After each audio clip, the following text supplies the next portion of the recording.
The fluorescent lights of the LAX International Terminal hummed a flat, dead note. They reflected off the polished floors, making everything feel sterile and cold. I stood near a column just outside the stream of passengers flooding out of the gate, a tide of rolling suitcases, tired hugs, and happy greetings. I didn't move. My hand was steady, holding a single, simple linen envelope. It felt heavy, not from the few pages inside, but from the weight of the words on them. My daughter, Chloe, would be walking through that gate any second. She'd texted me 12 hours ago. The phone had buzzed on my nightstand, lighting up the dark room. 2:17 a.m. The glow had pulled me from a shallow sleep. A text from her. "Dad, my flight gets in at 10. Wait for me at the airport. We need to talk." It's important. I remember the way my heart had leapt for just a second. She needed me. She wanted to talk. But that feeling, it curdled almost instantly, because I knew. I knew what the love I talk, Bali, was about. It was always about money. The only time she ever really sought me out. The only time she used that specific, faux concerned tone. It's important. So I decided to bring something important to talk about too. This envelope. My new will. You see, I'd already known what she was. I'd known for a little while. But that text, "Wait for me," it was the final piece of proof.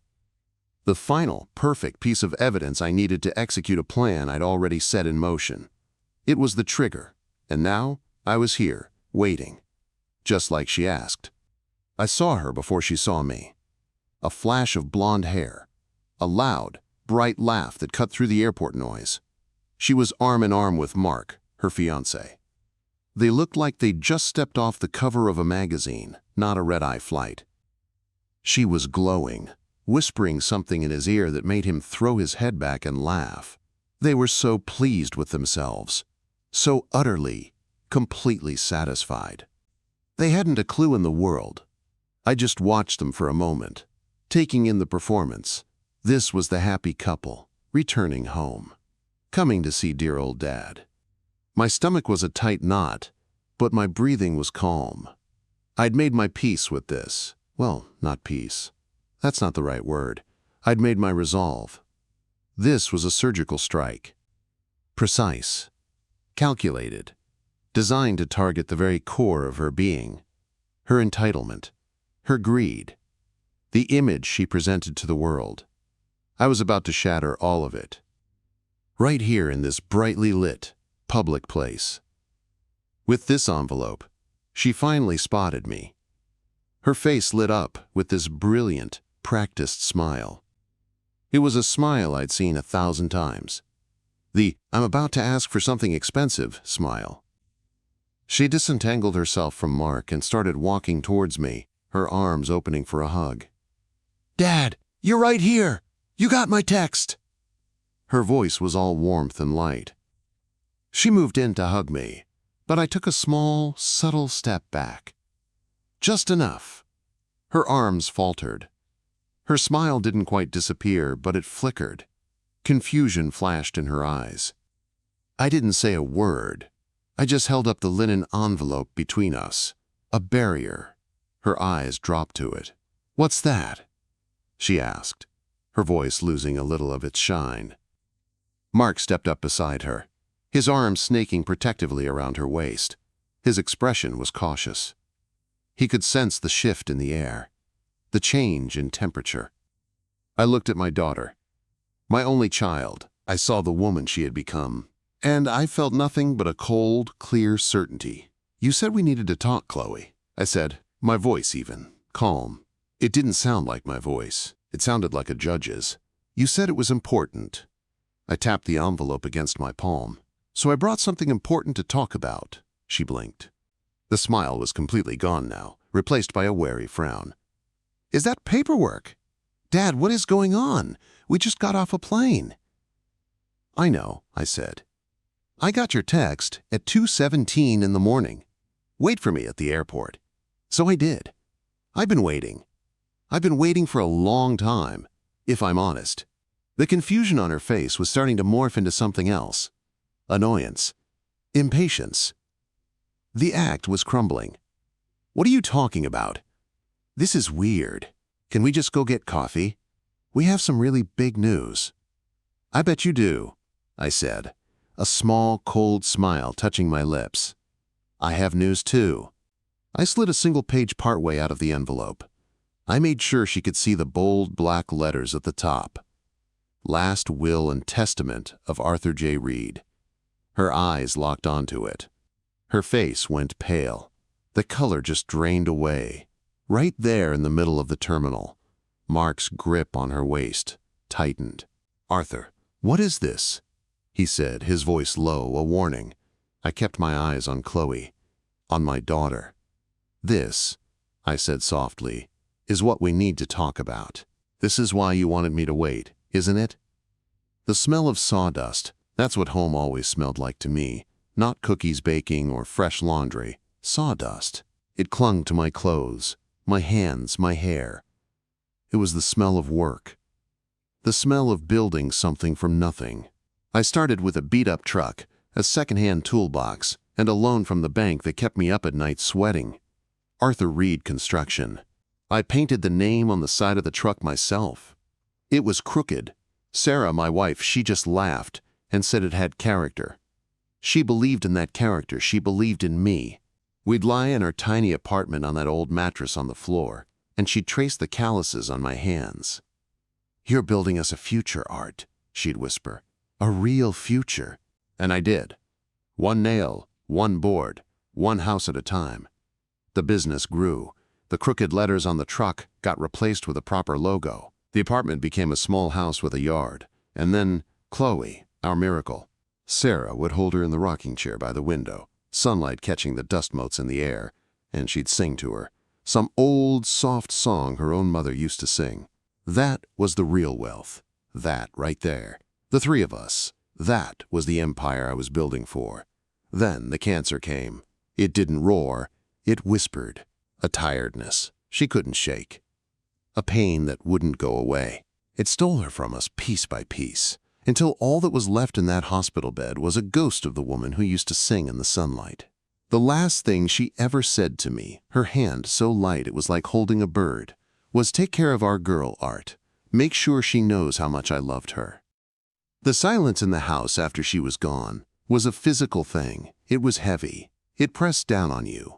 Chloe was 7. She'd stand in the doorway of her mother's room, just staring at the empty bed. She wouldn't cry. She just got quiet. And I didn't know what to do. How do you fix a silence like that? How do you fill a hole that big? I was a builder, so I tried to build a new world for her. A world without that silence. If I couldn't give her a mother's love, I'd give her everything else. I thought that was the same thing. God, I was a fool. I remember the first time I did it, she'd had a nightmare. She was crying, really crying for the first time since the funeral. She wanted her mom. I held her, my heart breaking into a million pieces. I was desperate. "Shh, baby," I said, rocking her. "It's okay, Daddy's here. What do you want?" "Anything. Just tell Daddy what you want." She looked up at me, her little face wet with tears. "A pony," she whispered. "A pony. We lived in a suburb. We didn't have land for a pony. It was impossible." But the tears had stopped. She was looking at me with hope. "Okay," I heard myself say. "Okay, sweetheart. Daddy will get you a pony." I didn't get her a pony. I got her a horse. A beautiful, gentle mare I boarded at a stable 30 minutes away. The cost was astronomical. It didn't matter. She was happy for a whole week. That was the first brick. I built a foundation of guilt and paved it with money. The requests got bigger. A car at 16. Not a used one. A new, shiny red convertible. Her friends were jealous. She loved that. She started calling more, visiting less. The calls always followed a pattern. "Hi, Daddy. I love you. How are you?" So I was thinking, there was always a 4. So, my business got bigger. The houses I built got more expensive. The checks I wrote got bigger to match. I convinced myself I was giving her the life Sarah would have wanted for her, the best of everything. I was so blind. I'd sit in my office, the one with the dark wood and the leather chair, and I'd look at the photograph of Sarah on my desk. Her smile seemed sadder to me somehow, judging me. But I'd drown that feeling out by writing another check, funding another one of Chloe's dreams. Her apartment in LA, her startup, circa, her wedding fund. I was the foundation of her entire life. And I was crumbling from the inside out, and she never even noticed. She just kept building her beautiful hollow mansion on top of me, the ping of a text message. That sound became the soundtrack of my life. It usually came in the evening, right around when I'd pour a single glass of whiskey, Kentucky bourbon, 2 fingers, no ice. The amber liquid would catch the light from my desk lamp and then, ping, I'd look at my phone, a little heart emoji next to her name, Chloe. My thumb would hover over the screen for a second before swiping it open. A part of me, the dumb, hopeful part, always thought, maybe this time it's just a, "How are you, Dad?" Maybe she wants to talk about her day. Maybe she's sending a picture of something that made her smile. It was never that. "Hey, Dad! Hope you're having a good night. So Mark and I found the most amazing venue for the wedding. It's perfect. Absolutely perfect. But it's a little pricier than we budgeted. Can you call me when you get this? Love you."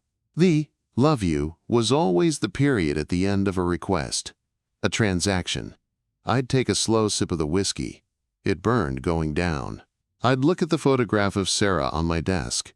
Her smile was a fossil trapped in silver and glass. What would she say? She'd tell me to talk to her. To really talk to her. So I'd call.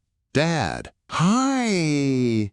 Her voice was always so bright, so busy. I could hear traffic in the background. She was always going somewhere, always in a hurry, always too busy for a real conversation. "Hello, Chloe. Got your text. This venue, how much pricier?" "Oh, just a little. Maybe another 75? But Dad, you should see it. It has this gorgeous view of the ocean. It's where me and Mark first. Well, it's just special." She knew how to sell it. She always knew how to frame a demand as a shared dream. $75,000, Chloe, on top of the $200,000 I've already set aside. It's an investment, Dad, in our future. Mark says this is the kind of place that makes a statement. It sets the tone for the kind of life we're going to build. There it was, Mark says. His name was a constant echo in our conversations. The invisible third party in our relationship. I'd like to talk about something other than money for once, Chloe. How is work? How are you, really? There was a pause on the other end, a sigh, the sound of her shifting from daughter asking for money, Dakil, daughter pretending to be interested. Work is crazy. So busy. You know how it is. Look, Dad, I've got to run into a meeting. Can you just Zelle me the deposit? The coordinator needs it by tonight, or we lose the date. The conversation was over. She'd gotten what she wanted. The tone of her voice told me everything. The affection was draining away, replaced by the impatience of a closed deal. I was a task on her to-do list. Get money from Dad. Check. Yeah, I'd say the word tasting like ash. I'll send it. You're the best. Love you. Talk soon. Click. The line would go dead. I'd sit there in the silence of my office, the whiskey gone warm in my glass. The transfer would take 30 seconds on my phone. A notification would confirm it was done. $75,000 sent to Chloe Reed.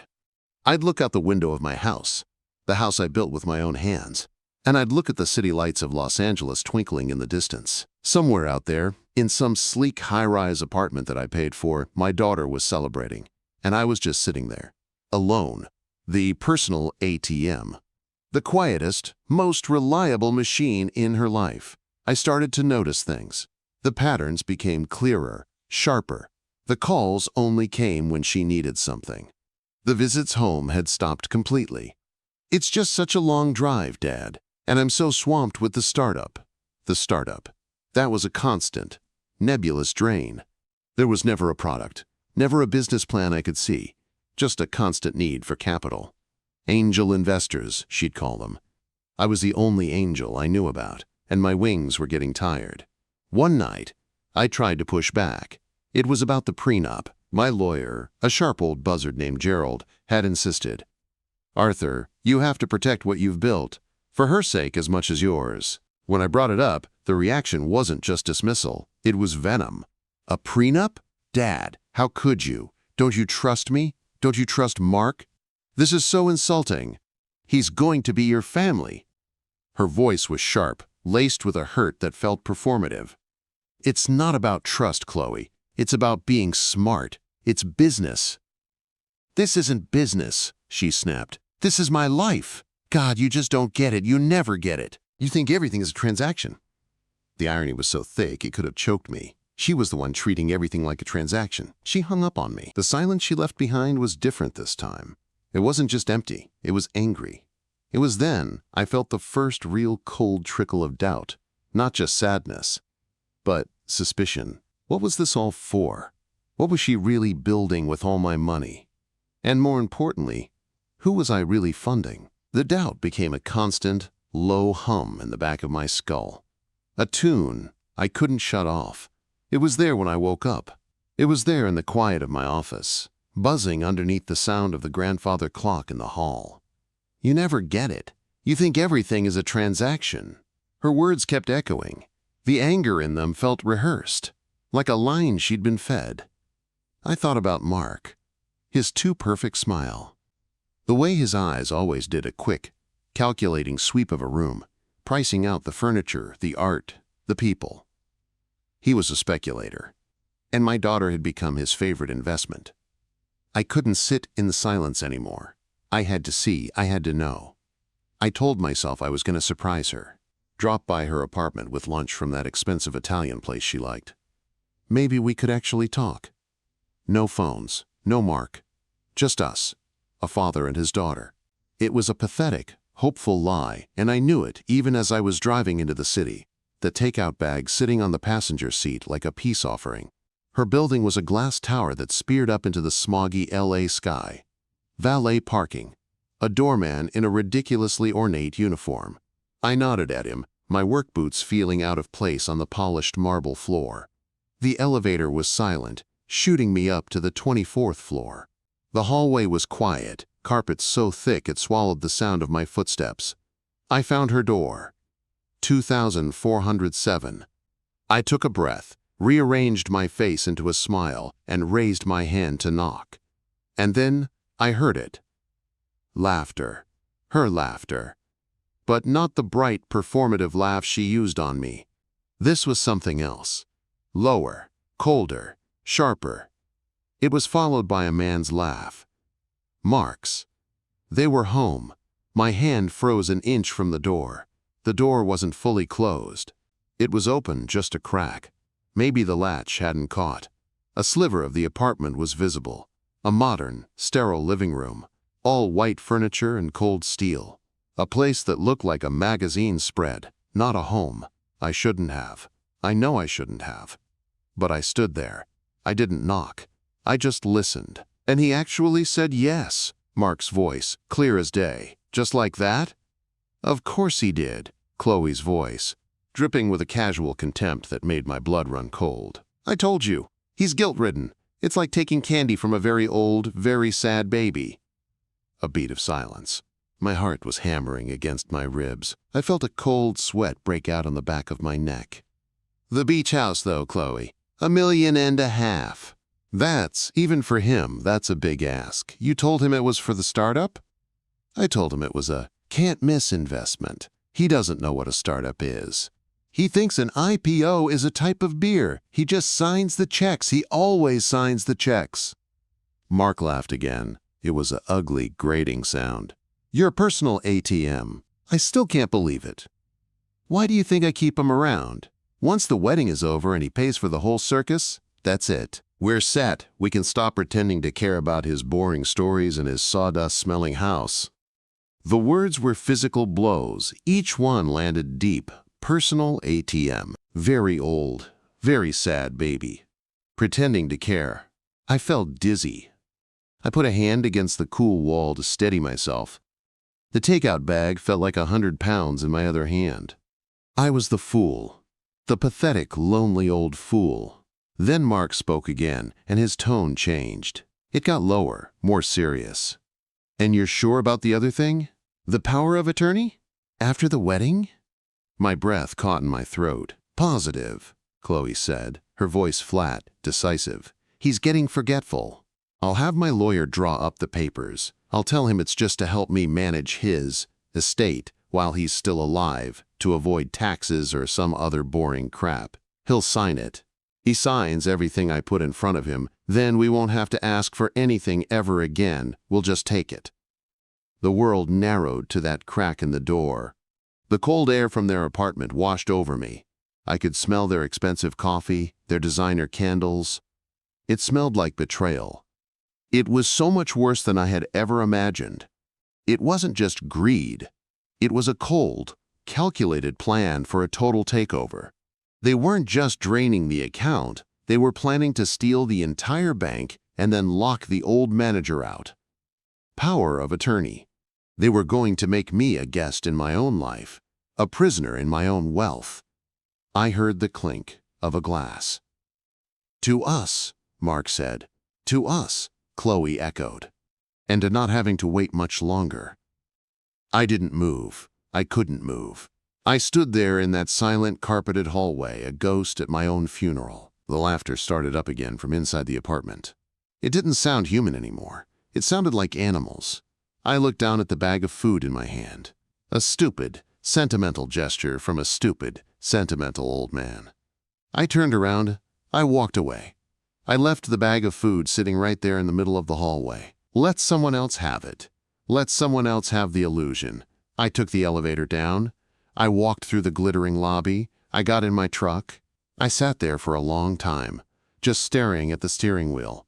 The hum of doubt was gone, replaced by a silent, roaring void. A perfect, clear, and absolute emptiness. The kind of quiet you only get after a bomb has gone off and everything has been leveled. There was nothing left. No hope. No guilt. No love. Just rubble. And from rubble, you can build something new. Something strong. Something hard. I drove. I don't remember the streets, the lights, the turns. My hands were on the wheel. My eyes were on the road. But I wasn't there. I was back in that hallway, listening to my own annihilation. The words played on a loop. Personal ATM. Very old, very sad baby. Power of attorney. Each repetition sanded away another layer of the man I used to be. The grieving husband. The guilty father.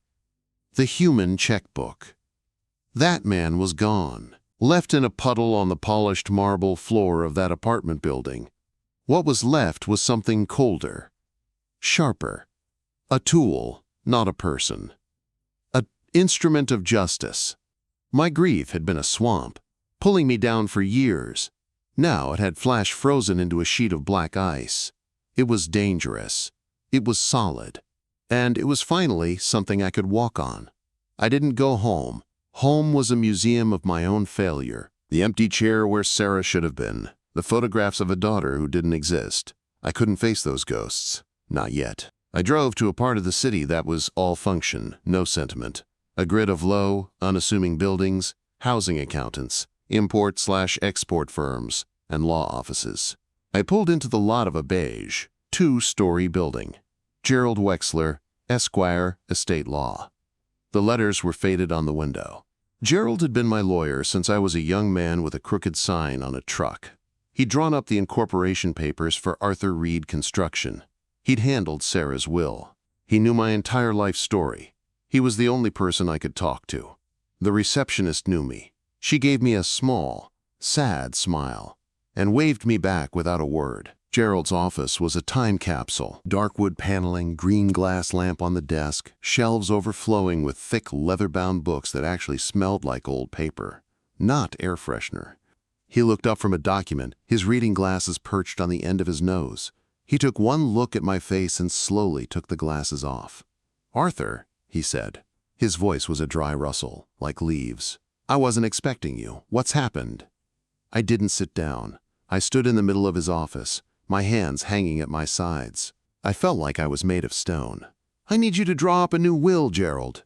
He leaned back in his creaky leather chair. "All right, some changes to the trust allocations. We can—" "No," I said. The word was flat, final. Not changes, a new one, from scratch.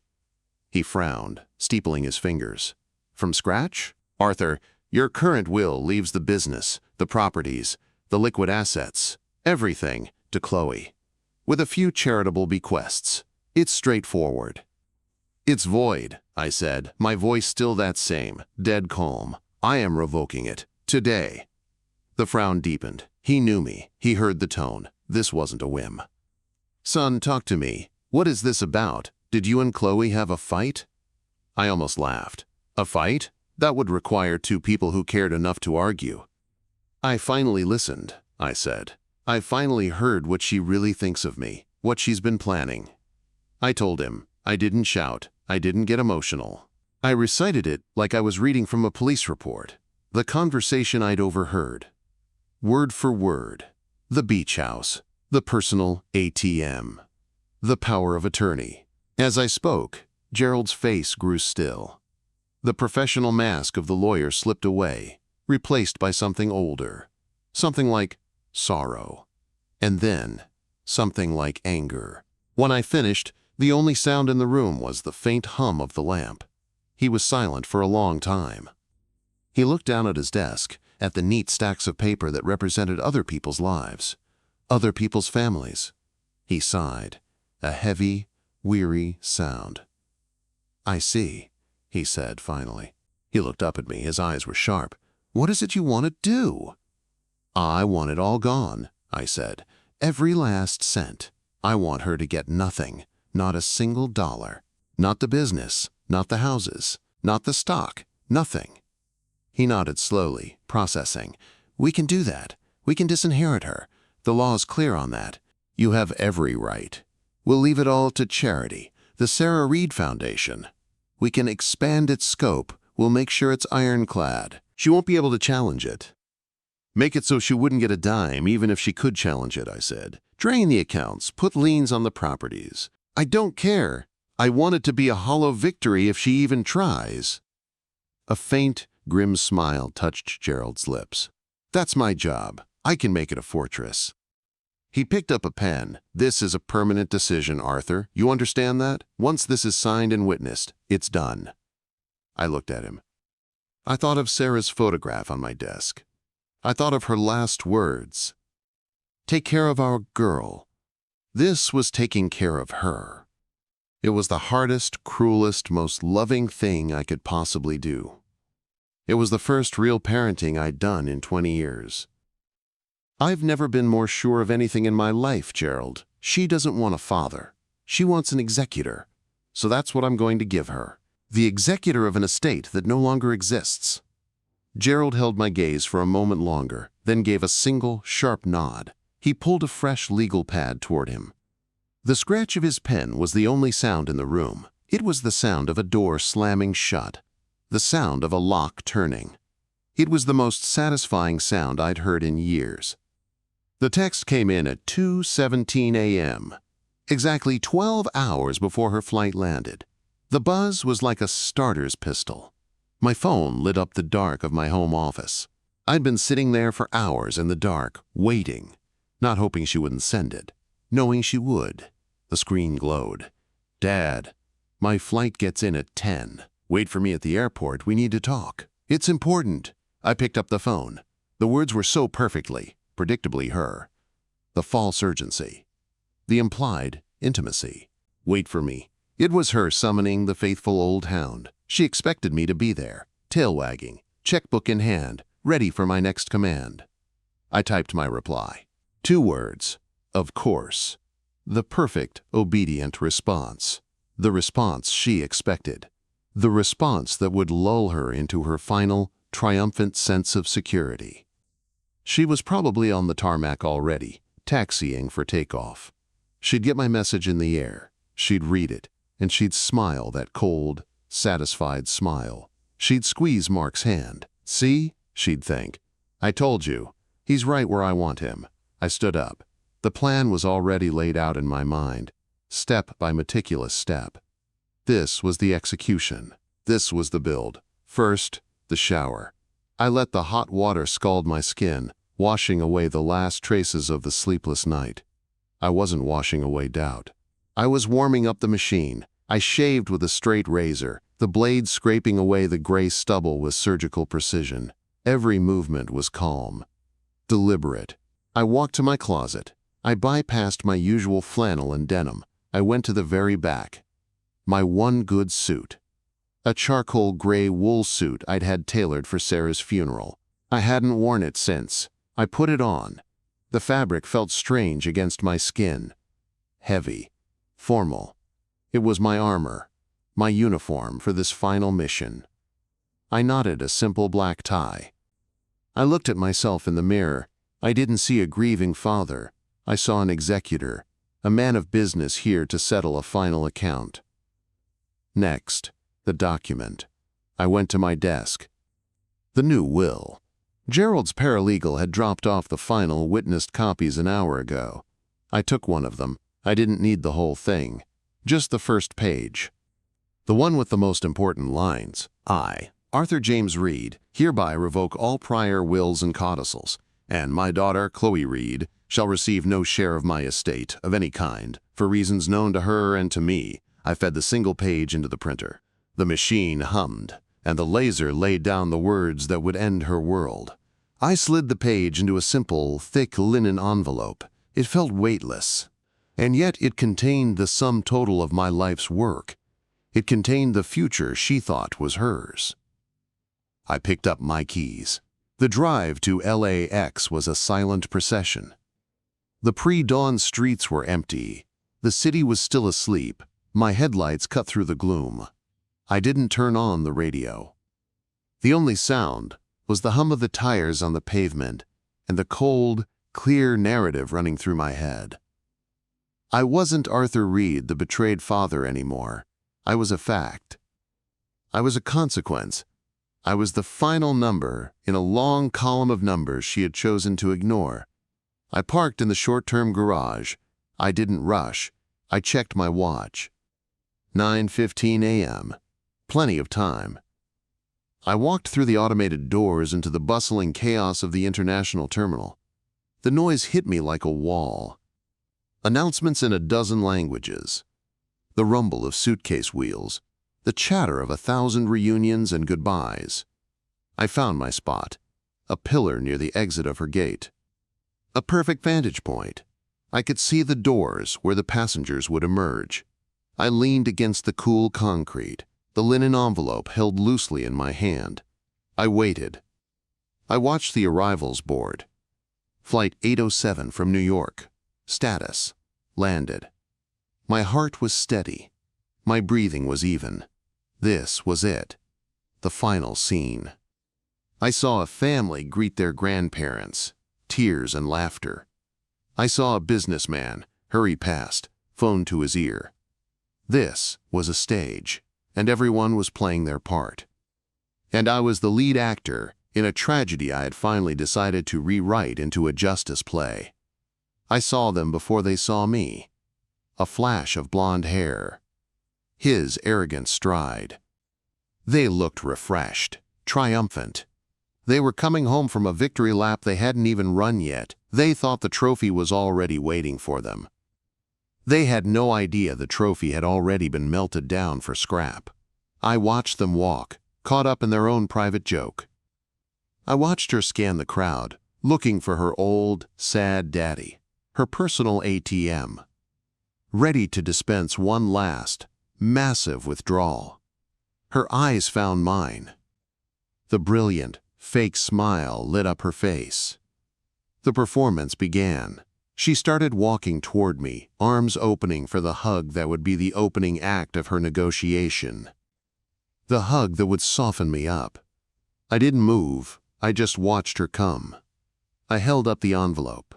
A small, simple gesture, a flag raised on a battlefield only I knew existed. Her smile flickered. The first crack in the facade. The first hint that the script she'd written had just been torn to pieces. The machine was running perfectly. The execution was underway. And she didn't even know she was already dead. Her smile didn't just fade, it shattered. It fell off her face like broken glass. Her arms, halfway raised for a hug, dropped to her sides as if the strings had been cut. Her eyes were locked on the envelope, then flicked back to my face, searching for some hint of a joke, some trace of the pushover dad she thought she was meeting. Dad? What is that? Her voice was smaller now. The bright, fake energy was gone, replaced by a wary confusion. The actress had forgotten her lines. Mark stepped closer, his body language shifting from casual to protective, a predator sensing a threat. "Arthur? Is everything okay?" he said, his voice a low, careful neutral. He was trying to recalibrate, to figure out what game we were suddenly playing. I kept my eyes on Chloe. I tapped the envelope lightly against my palm. "You said we needed to talk. You said it was important." My voice was flat, calm. It wasn't the voice of her father. It was the voice of a banker denying a loan. "So, I brought the most important thing I could think of to discuss." Her brow furrowed. The impatience she always had with me was starting to bleed through the confusion. "Dad, this is weird. Can we just go get coffee? We have big news, really big news." She tried to muster a smile, but it was a weak, trembling thing. "I bet you do," I said. A small, cold smile touched my lips. It didn't reach my eyes. "I have news too."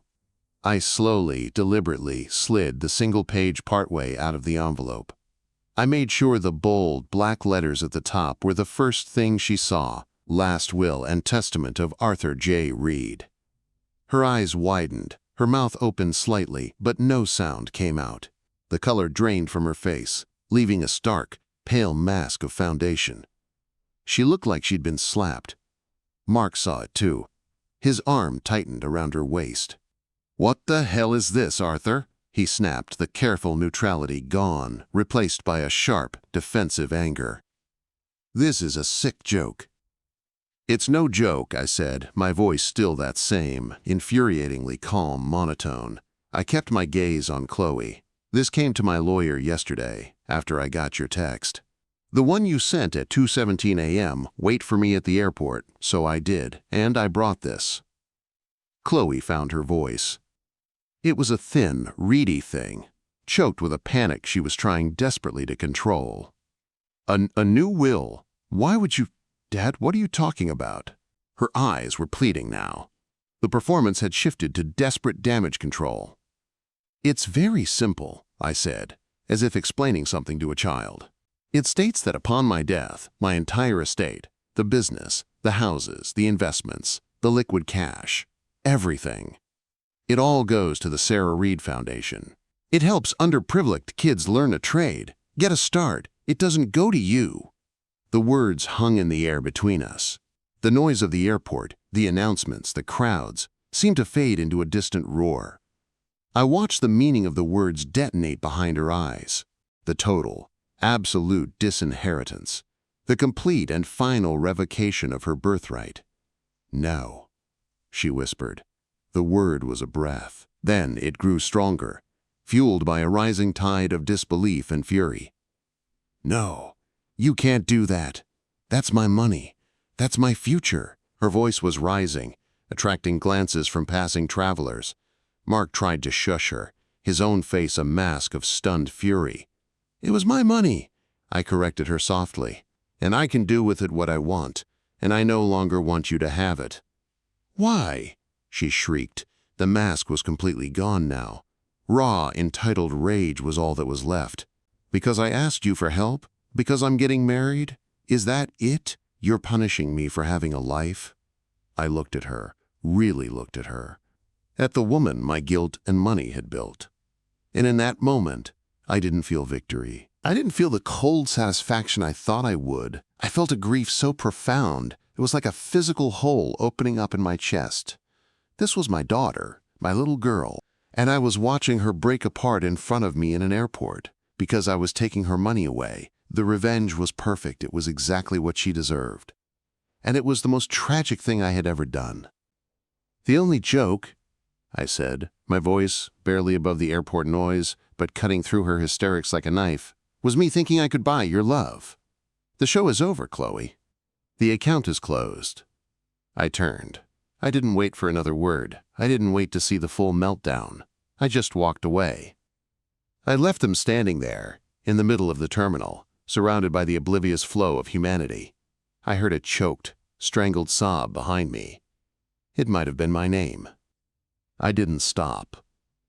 I walked through the automatic doors, out of the sterile, artificial light of the terminal, and into the harsh, honest glare of the California sun I had won. I had executed my perfect plan. And I felt absolutely nothing but a vast, hollow, echoing emptiness. I had destroyed my daughter. And in doing so, I had destroyed the last living piece of Sarah, and the last piece of myself. The sunlight outside the airport was blinding. It felt abrasive after the sterile fluorescence of the terminal. I walked through the heat shimmer rising off the asphalt, the sounds of the city, honking horns, distant sirens, seeming to come from another planet. I got in my truck. The interior was an oven. I didn't start the engine. I just sat there in the stifling heat, my hands on the steering wheel. The linen envelope lay on the passenger seat. Just a piece of paper. That's all it was. It had felt so powerful in my hand, a weapon of mass destruction. Now it was just paper. I had launched my missile. I had watched it hit its target. And now there was just the silence after the explosion. I started the truck. The air conditioning blew hot, then slowly cool. I didn't drive home. I drove without thinking, without a destination. The streets guided me. My hands turned the wheel on their own, following a path they'd traveled 1,000 times before.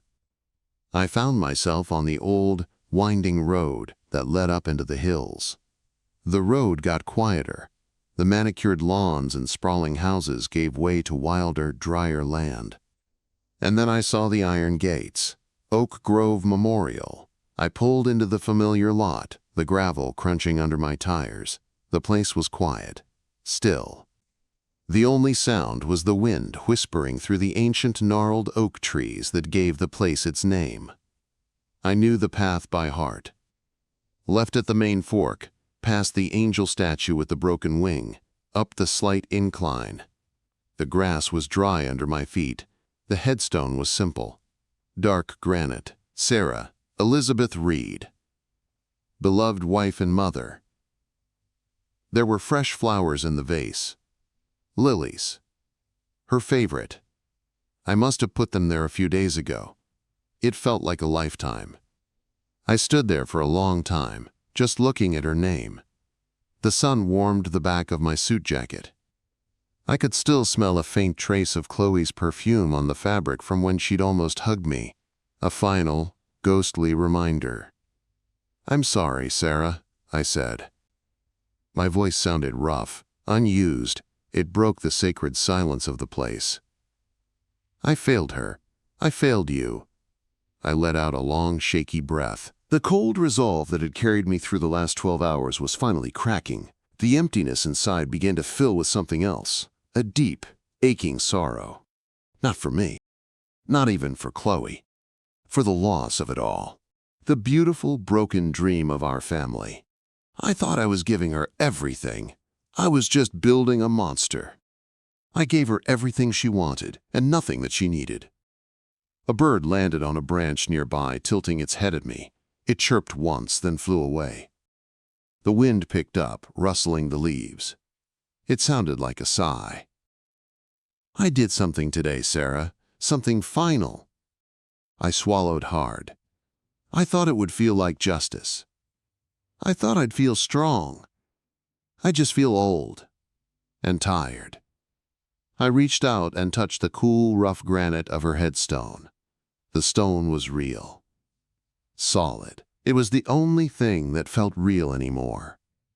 The trust? The foundation in your name? It'll do some good now. It'll help kids who actually need a hand up, not a handout. I think you'd like that. I stood there until the sun began to dip lower in the sky, casting long shadows from the trees. The sharp edges of my grief began to soften, worn down by the quiet and the stillness. The revenge hadn't filled the hole.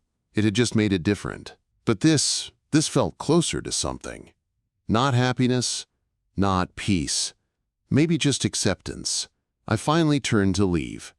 I walked back to the truck, the envelope still on the seat.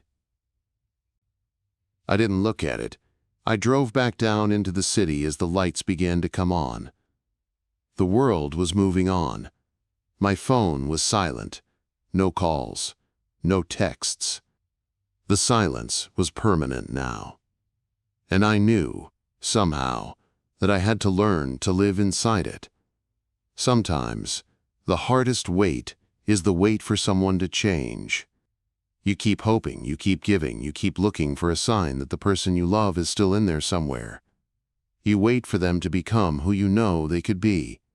And sometimes, the strongest thing you can do is stop waiting. You have to accept who they are, and you have to protect yourself from them. It's the last, hardest lesson of love, knowing when to let go. Not with anger, not even with justice, but with a quiet, final sadness. And then you just keep walking.